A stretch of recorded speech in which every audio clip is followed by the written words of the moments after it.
Então fala, senhores, beleza? O Alex aí para mais um vídeo, né? Hoje falando sobre a questão do Breath of Fire 2 e começar aqui com a questão gráfica, né? Não porque seja mais importante, mas porque é o primeiro item que eu lembrei de colocar na lista, né? É mais um vídeo aí daquela minha série do Primeiras Impressões, né? Então eu joguei já até um pouco mais do início, então já dá para dar uma opinião talvez um pouco mais abalizada. Às vezes só na primeira jogada não dá para você ter totalmente a impressão daquilo que vai ser o jogo ou que pode vir a ser o jogo, né? Então você não tem o sentimento total ali para você dar uma opinião um pouco mais abalizada. Não que você precise terminar o jogo para poder formar uma opinião sobre alguns conceitos elementares ou básicos do jogo, mas ao mesmo tempo não que você possa jogar 5 minutos do jogo e achar que eventualmente você já tem uma opção tão abalizada, a não ser que o jogo seja realmente muito curto, né? Mas assim, eu achei algumas coisas meio esquisitas assim inicialmente. Na hora que eu bati o olho do Breath of Fire 2 na questão gráfica eu achei muito estranho, porque eu achei o gráfico do Breath of Fire 1 para o mapa e para cenário de cidade, especialmente, ou mesmo para cenário de Dungeon, talvez o cenário até não vou... O cenário também um pouco, eu achei piorzinho que o do Breath of Fire 1. Mas mais os sprints das personagens, eu achei muito esquisito. Eu achei que os gráficos nesse ponto, principalmente em relação aos personagens, do Breath of Fire 1 são melhores. O gráfico de cenário, talvez até dos prédios, assim, das casas e tal, até talvez não tenha tanta diferença. Ainda assim, achei o do Breath of Fire 1 talvez mais convincente um pouco, assim. Mas pode ser que eu não tenha feito uma comparação direta assim, de cenário para cenário e talvez o do Breath of Fire 2 seja melhor. Mas das personagens eu achei aquilo ali meio muito Final Fantasy, meio quadradinho assim, meio Final Fantasy. O Breath of Fire 1 não era tão assim. Mas já se você for comparar com o cenário de luta das batalhas mesmo, eu já prefiro realmente o Breath of Fire 2. Aí dá pra ver que tem os gráficos mais bem trabalhados, os personagens são maiores e tal. Então, tipo, dá a impressão que eles são mais humanos do que no Breath of Fire 1. Mas em comparação ao personagem, quando você está usando ele numa cidade para comprar itens, para fazer coisas, para mim é esquisito. Então, apenas dizer que eu tive essa sensação. Não sei se eles eventualmente, como eventualmente fazem em alguns jogos, eles sacrificaram gráficos para, de repente, conseguir alargar a história, fazer um jogo maior com gráfico talvez um pouco piorzinho em comparação com o seu antecessor. Então eu digo assim, eu confesso que achei o gráfico do jogo bastante intrigante nesse ponto, porque ele acaba sendo pior que o jogo anterior, né? Então, tipo, pelo menos em alguns critérios. Pois acho o gráfico do seu antecessor melhor que o de Breath of Fire 2, embora as lutas possuam gráficos melhores, apesar de um tanto estranhos, e mesmo assim ainda bem coloridos e tal. A questão da coloração é interessante, mas o jeito, o formato do desenho para mim ficou muito esquisito. Não necessariamente combina com o jogo, assim, embora não seja também uma coisa tão terrível assim. Mas ainda melhores do que os gráficos de cena de luta de Breath of Fire 1. Nesse ponto, o Breath of Fire 2 ele se sobressai realmente em comparação com o jogo anterior.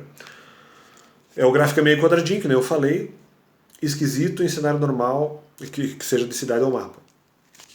Eu tô gostando bastante do jogo, eu acho que eles tiveram até tempo ali, não que no Breath of Fire 1 eles não tinham tempo. De repente eles não tinham capacidade de fazer uma história um pouco mais bem elaboradinha. Mas no Breath of Fire 2 deu pra ver que eles não, vamos fazer assim, as coisas vão acontecer por causa disso. Deu pra ver que eles estão compassando a história e no decorrer do jogo a impressão que você tem, tipo, você tem mais dicas para poder continuar naquilo que você está fazendo no jogo de RPG. No Breath of Fire 1, como em alguns até Final Fantasy, muitas vezes você não tem essa noção do que você vai ter que fazer. Tá, tudo bem, eu preciso ir para outra cidade. Onde que fica? Tipo, ninguém fala nada. Você vai ter que ir descobrindo realmente sozinho. Você tem que tocar o jogo sozinho mesmo. No Breath of Fire 2 já dá pra ver que eles montaram melhor o arco. Uma coisa tá ligada à outra. Você, de regra, você sabe aonde você tem que ir para dar continuidade ao jogo. E no Breath of Fire 2 não tem realmente tanto isso. As coisas, acho que elas têm talvez um pouco mais uma razão de ser, assim. Vai explicando cada vez melhor qual a história de cada personagem. Eventualmente não no primeiro momento, mas depois a história dele se justifica. No Breath of Fire 1 já não tem, às vezes o personagem cai meio de paraquedas ali. Como no Final Fantasy 1 você cai de paraquedas, simplesmente você tem que iniciar uma missão meio do nada, você não sabe necessariamente por quê, não sabe exatamente para que você está ali, você simplesmente começa o jogo. Breath of Fire 2 já vai explicando, não, ele morava numa cidade, ele tinha ali um amigo, até eu vou falar mais pra frente da questão da história. Ou já antecipando, e daí eles decidem, para entender mais sobre a história do que está acontecendo naquela cidade, do que está acontecendo na vida deles, principalmente na vida do Ryu, que é o personagem principal. Por que ele tem que fugir da cidade, vai explicando, ele quer fugir junto com o amigo dele para eventualmente ter mais informações sobre o porquê algumas coisas acontecem na vida dele, e aqui o jogo já começa com a vida dele criança, né? Então é mais interessante, é mais compassado. No Breath of Fire 1 eu não me lembro se tinha isso, mas se tinha não era também uma coisa muito bem explicada e tal. Simplesmente acontece, a cidade ali está pegando fogo e tal. Embora isso é legal também, é uma forma interessante de contar a história, você começa com um desastre, né? No Breath of Fire 2, de certa forma, começa com um desastre, mas não é uma coisa talvez tão grave assim. A cidade inteira não está pegando fogo, ou em guerra. A cidade não está sendo invadida, mas acontecem algumas coisas, e o Ryu precisa saber mais sobre o seu próprio passado. O Bao, que é um amigo dele, já no começo do jogo quer viver aí as mais loucas aventuras. E eles decidem sair da cidade em que eles moram. Até eu não lembro se no Breath of Fire 2 eu posso estar errado agora, se havia. Desde o começo o Ryu já convivia com a irmã dele. Nem sei se tem a irmã dele no Breath of Fire 2. No Breath of Fire 1 tinha, que era a Sarah. No Breath of Fire 2 eu não lembro agora ao certo. Eu sei que tem esse amigo dele e eles moram ali mais ou menos com um padre, que eu já antecipando também, um padre, entre aspas, que representa a religião ou a fé de Saint Eva. E é uma religião que ela mais ou menos concorre, vamos dizer assim, talvez não em termos inimigos, né? não em termos de inimizade, com a outra religião que já tinha no Breath of Fire 1, que era a religião do Deus Dragão. Né? E que, de certa forma, não era só uma religião, porque era uma realidade. As famílias do dragão realmente existiam. E eles conviviam aí com esse Deus Dragão, que inclusive é o Save Point. Já no Breath of Fire 2 você teria essas duas religiões e nas duas você pode salvar. Inclusive na igreja você pode fazer uma doação se você assim bem entender. Mas eu tô achando legal, acho que a história é mais bem trabalhada, acho que as coisas vão se amarrando mais no Breath of Fire 2, diferente do Breath of Fire 1, que às vezes as coisas são meio jogadas, assim, algumas coisas você vai ter que descobrir sozinho, meio na louca mesmo, como é tradicional em alguns RPGs. Eu digo aqui, estou gostando bastante do jogo, dá a impressão de que desenvolveram bem a história, tudo passo a passo, mais detalhadinho. Nesse sentido, um tanto quanto diferente de Breath of Fire 1, em que por vezes, como em outros RPGs, deixa eu ver se eu me acho agora nas páginas aqui, como em outros RPGs, acaba o jogo não dando tantas dicas muitas vezes sobre a continuidade, assim sobre o que se deve fazer a seguir, às vezes até nenhuma pista. E Breath of Fire 1 passava essa impressão, realmente como algumas coisas você teria que fazer meio na louca. Breath of Fire 2 é para mim até agora um jogo mais fácil do que seu antecessor. Interessante esse aspecto, porque no Breath of Fire 1 em alguns momentos você tinha que evoluir o personagem e você tinha que trocar de arma, senão você até poderia ganhar do chefe, mas seria uma coisa muito mais difícil. Já é difícil com as armas naturais que o jogo permite que você tenha até aquele momento do jogo para enfrentar o chefe. Ou mesmo até o nível que você conseguiu conquistar. Que você treinando com a sua personagem você consegue conquistar.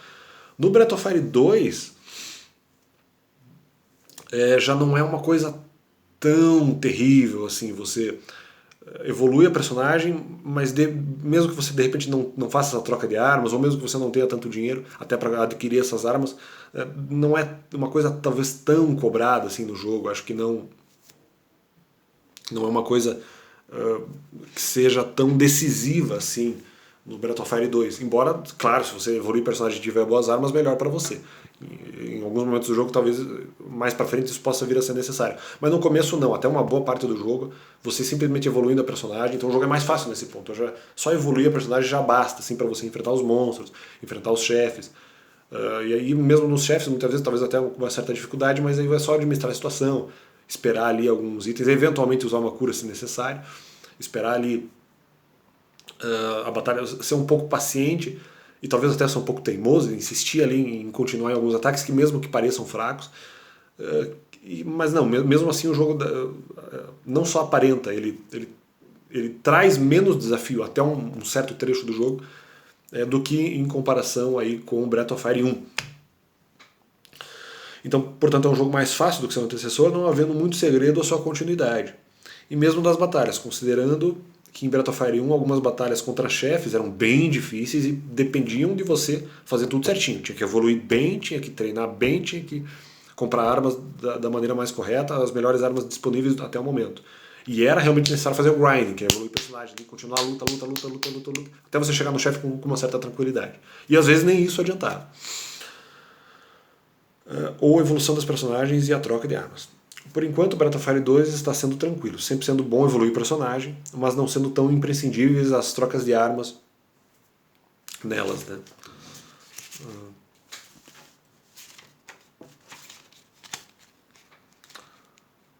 Eu posso comparar com Breath of Fire 3, cara. Então uma coisa que eu acho que já cheguei a comentar em vídeo, que Breath of Fire 3 é o jogo mais triste que eu joguei na vida. Assim. Então no Breath of Fire 2 eu ainda, como não cheguei até o final, não sei exatamente o que vai acontecer. No Breath of Fire 3 já começa, tipo, no início do jogo já começa a porrada e já você tem os amigos e por alguma razão. Não é spoiler porque é bem no começo do jogo. E eventualmente você se separa dos amigos por algumas razões, daí você vai ter que encontrar seus amigos de volta. É um jogo bem doido, cara. Breath of Fire 2 não tem isso e eventualmente pode ser que venha a ter. Então eu tenho que estar preparado, porque Breath of Fire é assim, cara. As coisas simplesmente vão acontecendo e é na dinâmica dos fatos. Então é isso aí. Posso comparar com Breath of Fire 3 e 4.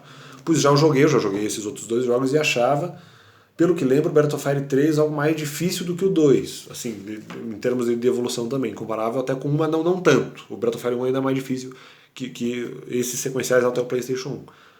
Não sei se eu posso comparar com o Dragon Quarters, porque o Dragon Quarters ele tinha suas dificuldades, não era nem só a questão da evolução das lutas, mas você tinha que salvar, e para salvar você tinha que ter tinta, você tinha que ter um item específico para poder salvar. E pelo menos no começo do jogo não era tão fácil acumular assim, e só salvava em locais específicos. Em Breath of Fire 2 é mais fácil para evoluir o personagem, já que em Breath of Fire 1, quando engajávamos monstros em batalha, ganhávamos após a luta uma quantidade X de pontos. Isso é legal, é uma diferença. No Breath of Fire 2, agora quando entra um novo personagem na sua equipe, você ganha a mesma quantidade de pontos para cada personagem depois que você termina a luta. Se eu ganho 5 pontos depois de terminar uma luta, se entrou um outro personagem na minha equipe e luta contra o mesmo monstro, mesmo que não haja mais quantidade de monstros, que seja um monstro só, ele dá 5 pontos de experiência. Não, agora você vai ganhar 10 pontos de experiência.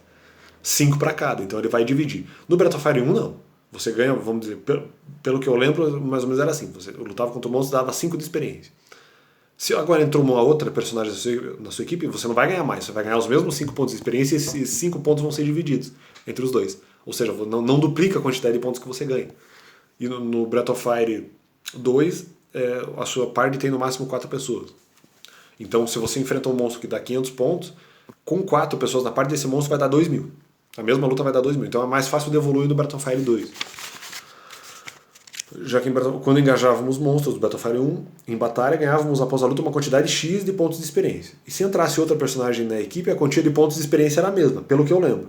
Ela não era alterada. E era dividida a mesma quantidade de pontos entre os membros da equipe, que poderia ser de 1 a 4, eu acho, se não me engano. E não aumentava a quantia de pontos com os mesmos monstros e aumentando a quantidade de personagens na sua equipe. Após a luta, não aumentava a quantia de pontos com os mesmos monstros após a luta por haver se ampliado nossa parte. Esse aumento de quantidade não acontece, como acontece em Breath of Fire 2. Então, passamos agora para a história. Alguns elementos eu já antecipei. O Ryu é um menino que ele cresceu aí nessa cidadezinha, que se não me engano se chama Gati, ou talvez a tradução possa ser para Gate, pode vir eventualmente a dar essa ideia de portão, e coincidentemente tem um portão na parte de trás da cidade, numa florestinha que tem na parte de trás da cidade, tem um portão, e esse portão é guardado por ou parece uma dragoa feminina, vamos dizer assim, por um dragão que está em cima. Inclusive você tem acesso a outros lados da floresta e dá para ver os braços desse dragão, ou da dragoa, e bem no meio, onde haveria esse portão, onde há esse portão, você tem a cabeça do dragão, não separado do corpo, tipo, o corpo inteiro do dragão, mas o dragão quedado, caído. Em cima, como se fosse uma montanha e um portão abaixo. E à frente dessa floresta, que tem essa montanha, a montanha com o portão, o dragão em cima, a floresta e a cidadezinha. E o Ryu não sabendo muito o que está acontecendo, tanto na situação atual da cidade, porque esse dragão estava ali, como em relação ao seu próprio passado, e o que eventualmente algumas pessoas talvez até estivessem escondendo a respeito dele. E o Bao decide, talvez por isso também, agora não lembro exatamente ao certo, mas como ele quer viver aventuras por aí, ele prefere sair junto com o Ryu, eventualmente para absorver informações e também para viver experiências que ele gostaria de ter e, claro, eventualmente enriquecer, né, se possível. Então esse é o background do jogo, esse é o cenário inicial, já bastante misterioso, eles conseguem fugir da cidade e quando eles estão num determinado local que serviria como travessia de um ponto a outro do mapa, né, eles meio não sabendo exatamente para onde iam, foram para essa caverna e lá, interessantemente, estranhamente, encontram outro dragão. E aí não se sabe exatamente se eles são derrotados na batalha. O jogo corta para uma outra cidade em que aí sim o jogo, vamos dizer, começa sem contação de história. Tanto o Bao quanto o Ryu já estão crescidos e eles pretendem agora continuar. Eles já são, vamos dizer assim, aventureiros. Eles servem a própria cidade em que eles moram, fazendo serviço, prestando serviços para as pessoas que eventualmente pedem ajuda. Agora, o nome deles não é exatamente caçadores, acho que eles são rangers, são como se fossem patrulheiros. Então, eles não fazem exatamente uma segurança da cidade, eles ajudam as cidades nas tarefas triviais, básicas. E a primeira atividade, pelo menos que eles... não é como membros dessa guilda de patrulheiros, mas a primeira atividade que eles são chamados para executar, eles têm que buscar um animalzinho que havia um bicho de estimação de alguém que havia perdido esse bicho de estimação. A gente não sabe exatamente o que é, imagina que seja um cachorro. E daí eles vão ter que, numa montanha que supostamente esse bicho de estimação se perdeu lá, e a gente vai ter que recuperar esse bicho de estimação na montanha e eventualmente outras tarefas, talvez até de lavação de roupa na cidade eles fazem. Embora às vezes eles fiquem um pouco com raiva porque eles acreditam que isso não é exatamente uma missão verdadeira para um patrulheiro e tal. Não dá aquele glamour, mas no entanto... são esses tipos de missões que no dia a dia eles fazem, ou outros patrulheiros fazem também. Deixa eu ver se tem mais algum detalhe. Então a história começa a história de Ryu criança e alguns eventos que seguem, com questões sobre sua mãe ou a sua família, não me lembro certo, que havia falecido ou que ele havia sido abandonado de alguma forma. Eu não me lembro exatamente quais os detalhes. Se não me engano, ele sendo criado junto... Eu não lembro se no começo da história a irmã... Eu não lembro de alguns detalhes. Se a irmã dele aparece, enfim. Se eles fizeram o arco da história dele contendo uma irmã, não lembro. Mas com certeza o Bao tinha, que é um personagem inclusive que entra na sua parte de luta. E ele cresce, vamos dizer, numa cidade muito estranha que possui um dragão adormecido atrás dela. Né? Então isso é bem doido. Assim. Na igreja em que mora... chega a conviver com o seu camarada Bao, ambos crianças, junto com o padre representante da fé chamada Saint Eva, a qual cativa fiéis como religião, concorrendo, talvez não de forma maldosa, com outra religião que seria a do deus dragão. E muito estranhamente, eles vão tentar aí explicar por que os eventos com esse dragão. No momento em que o Ryu, quando era criança, está nessa cidade... Parece que já próximo a esse momento temporal da história dele já acontece alguma coisa com esse dragão e de repente esse dragão surge meio do nada e dá um grande estrondo na cidade e ninguém sabe meio exatamente por quê. Imagina-se que o padre saiba alguma coisa, algumas pessoas ali, talvez as mais experientes, as mais anciãs, saibam o que realmente está acontecendo nessa cidade de Gath ou Gate. Por razões, Ryu decide fugir com Bao para viver experiências, claro, para enriquecer e para que Ryu possa vir a entender algumas coisas sobre o seu passado. No caminho encontra outro dragão que a princípio os derrota. E a vida dos dois segue em outra cidade. Aí um mistério do que exatamente aconteceu nesse evento com esse dragão. Eu também não me lembro exatamente até que ponto o Ryu tem interesse sobre a sua própria história, mas se não me engano o Bao meio tentou convencer ele usando esse argumento. Não, mas algumas coisas você gostaria mais de entender mais sobre a sua personalidade, sobre a sua condição de nascimento. E esse é o início da aventura. Espero que de alguma forma tenha sido aí esclarecedor. Acho que é um jogo muito interessante, muito interessante. Eu acho que do ponto de vista de história é talvez até o melhor que eu já joguei da franquia. Muito possivelmente o melhor que eu já joguei da franquia. Estou achando muito bem construída a história. Com poucos pontos, vamos dizer, soltos, em que eventualmente você não tem dicas sobre o que você deve fazer a seguir. É muito bem construída a história, personagens interessantes. Acho talvez a parte com personagens demais. Normalmente os jogos de Breath of Fire não tem tantos personagens assim. Esse jogo tem... no Breath of Fire 1 acho que tinha 6 ou talvez 7. Esse Breath of Fire 2 tem acho, umas 9, talvez 10 personagens que possam entrar na sua equipe. Eu não recrutei todos ainda. Outro fator interessante do Breath of Fire 2 é que você pode montar a sua própria cidade meio no estilo Suicoden, né? Suicoden, que você pode recrutar os personagens para fazer o seu próprio exército, daí cada um tem a sua função, algum pode vender bens, outro pode participar da tua party para lutas, né? No Breath of Fire 2, as pessoas que você recruta a esse título, você não pode colocar na tua party. As pessoas que você vai colocar no teu partido para lutar, elas são só para isso, e as outras pessoas que eventualmente vão vender bens, vão integrar o seu, não o seu exército, mas integrar a cidadezinha que você está fundando, vamos dizer assim, que já era uma cidade antes, mas meio deixou de existir por alguma razão. Essa cidadezinha está se construindo justamente com as pessoas que você recruta, mas elas não vão integrar a sua parte. Diferente do quando a pessoa para integrar ali a cidade, mas essa pessoa pode de alguma forma fazer parte da sua equipe e ela pode até lutar junto com você, né? E ela pode até abrir uma loja dentro da sua cidade e integrar a sua parte de luta ao mesmo tempo. No Breath of Fire 2 isso não é possível, mas você pode fazer também aí a sua cidadezinha específica com os personagens, outras que você encontra, são NPCs, né, que você vai encontrar no jogo que você pode recrutar. Então é isso aí. Espero que isso possa influenciar eventualmente alguém a desejar jogar esse jogo, porque é realmente um jogaço, é um clássico dos RPGs. Eu mesmo não sabia que era tão bom, não tinha ouvido falar tanto sobre Breath of Fire 2, mas é realmente um jogaço, até infelizmente talvez não conhecido da grande mídia, do grande público. Valeu!